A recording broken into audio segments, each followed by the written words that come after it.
Perhaps you recall from our discussion on the discipline of mental models, how one of the challenges with mental models is that over time, we're not aware of them. They become implicit. They drive our actions, they drive our decisions, but we're not always aware that they exist. And the problem when that happens organizationally is that they can lead to this practice of what Chris Argyris called the defensive routines. And I want you to just think for a second whether there's any of these defensive routines that maybe occur in your company and your organization.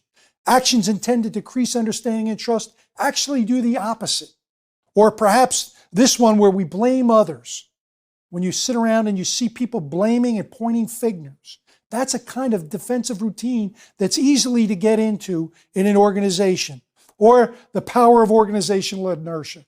We've talked about that before, how the pull of the status quo keeps us kind of locked in, unable to be innovative or creative.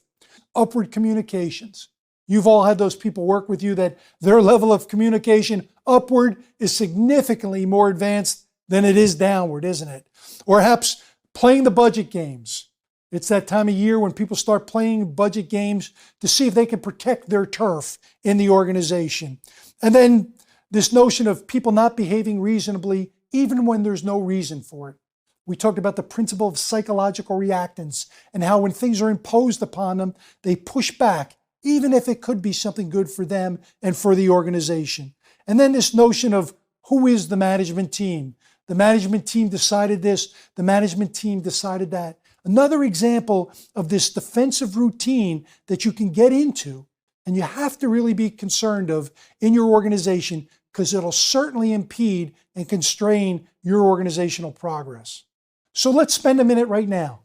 Open up your leadership journal, turn back to those 2 slides on the 7 defensive routines that Argyris identified, and I want you to think a little bit about those. And are there some that have become an accepted part of your organizational culture? Do you play the blame game? Or how about, are there things that you do as a leader? Again, in your journal, privately, think about it. Am I responsible for some of these defensive routines in my organization? And then most importantly, what are some ways that you can think about breaking these patterns of defensive routines that impede or constrain the performance and outcome of your team?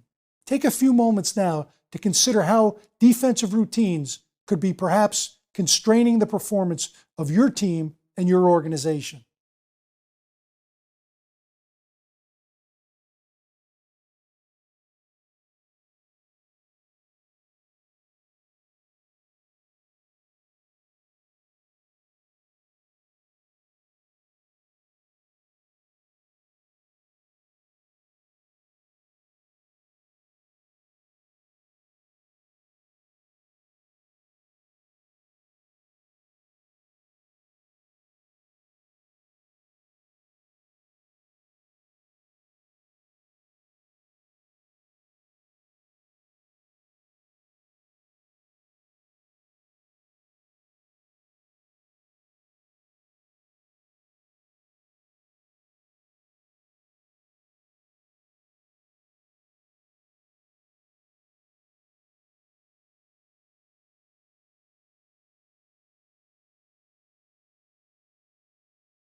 So how did you do?